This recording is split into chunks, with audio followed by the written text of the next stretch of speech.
Hello everyone, I'm Meteorologist Charlie Ironmonger. Thank you so much for joining me today for your 10 a.m. news and weather update from the First Alert Desk. Now we've got news out of Kinston that happened over the weekend where a man is now facing drug trafficking charges after a traffic stop. On Thursday, Kinston police officers say they stopped 48-year-old Ontario Washington in a car on Kerry Road for motor vehicle violations. Now, during the stop, officers say they had reasonable suspicion of drug activity and asked the Lenoir County Sheriff's Office K-9 unit for assistance. The K-9 performed an open-air sniff and indicated to law enforcement that drugs were in the car.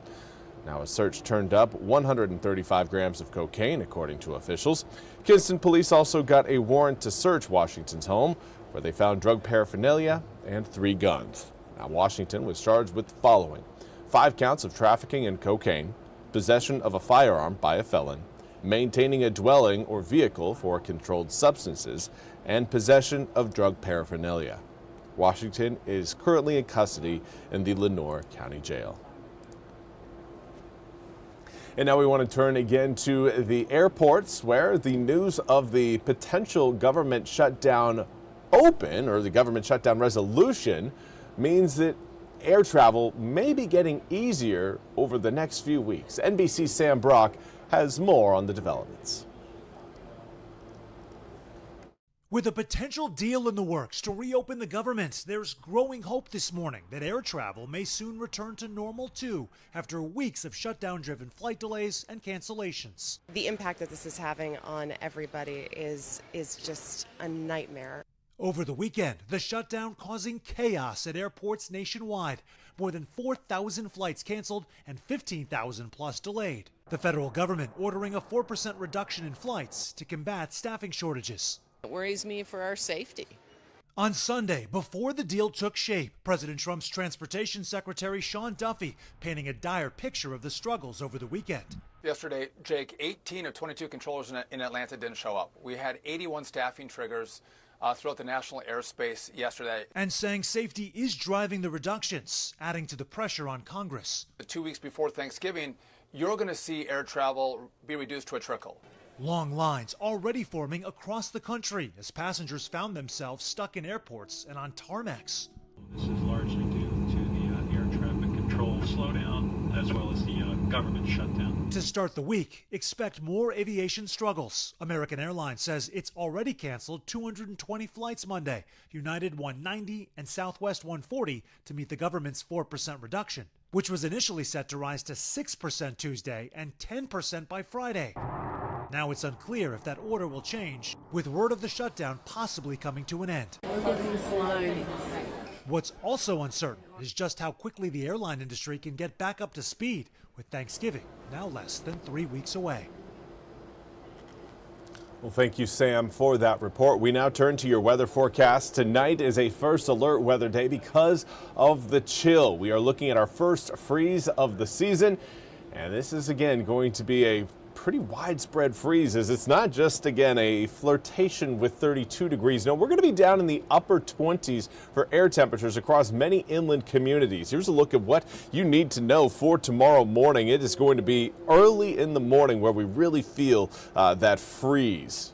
2 a.m. to around 8 a.m. Air temperatures are expected to be down near, if not below, freezing. Wind chills during that time period will be between 22 to 27 degrees. This is going to be damaging for any sort of cold sensitive plant. So if you want to keep it alive, make sure that you do what you can to bring those plants in, or make sure you give them the ability to stay warm overnight. Now, of course, any pets that are kept outside should have extra blankets, maybe a warmer if you can, some sort of heating device to make sure that they stay comfortable through these frigid conditions. Now here's a look at that cold air moving into eastern North Carolina. It's going to be sticking around throughout the day tomorrow.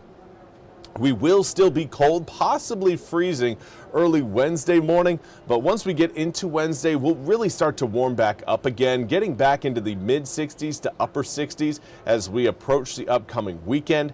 So it's not going to be all chill this week. It's just a cold start is what we're really faced with. Now, current air temperatures right now generally reading in the low 50s, a few of us already into the mid 50s. We're not really going to be getting a whole lot warmer than what you're seeing outside right now.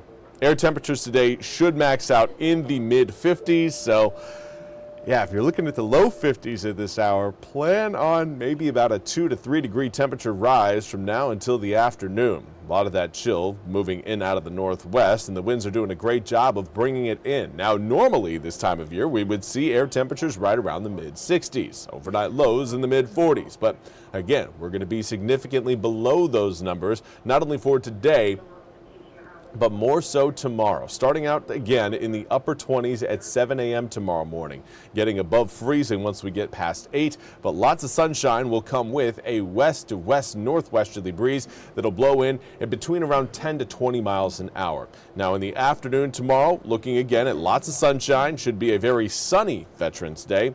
But the problem is it's also going to be a cold Veterans Day. Highs only reaching the mid to upper 40s tomorrow afternoon.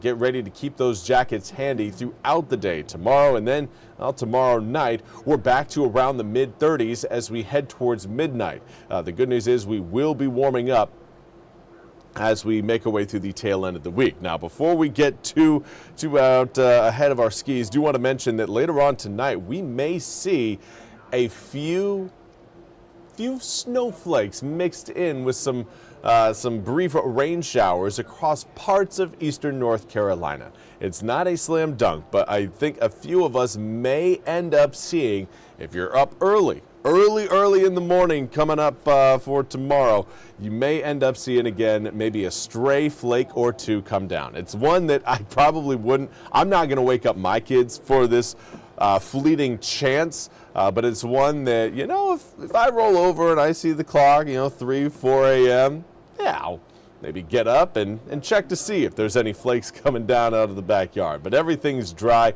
as we head towards 7 a.m. So again, something fun to look for, but certainly nothing that's actually going to be impacting eastern North Carolina. Wednesday stays sunny. Here's kind of a zoomed out look of exactly what we've got going on. The cold front that brought us the cool air and it's continuing to knock our air temperatures down. It's going to be moving its way off the coast even further.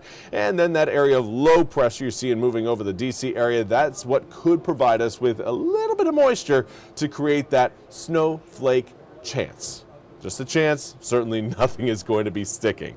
I do want to say good morning to Darnett Gardner. Thank you so much for joining me over on Facebook. Hopefully you're set up for a wonderful week. Here's a look at what we've got coming up later on Wednesday. High pressure, and further back towards the west, more high pressure. When you've got that type of pressure outlook high, this is what you're going to see. Lots of sunshine. Air temperatures will gradually warm up as we head towards the upcoming weekend, but again, it is going to be cold for tonight, cold again for your Wednesday morning, but we will be warming up, possibly getting back to 70 degrees as we head towards Monday of next week.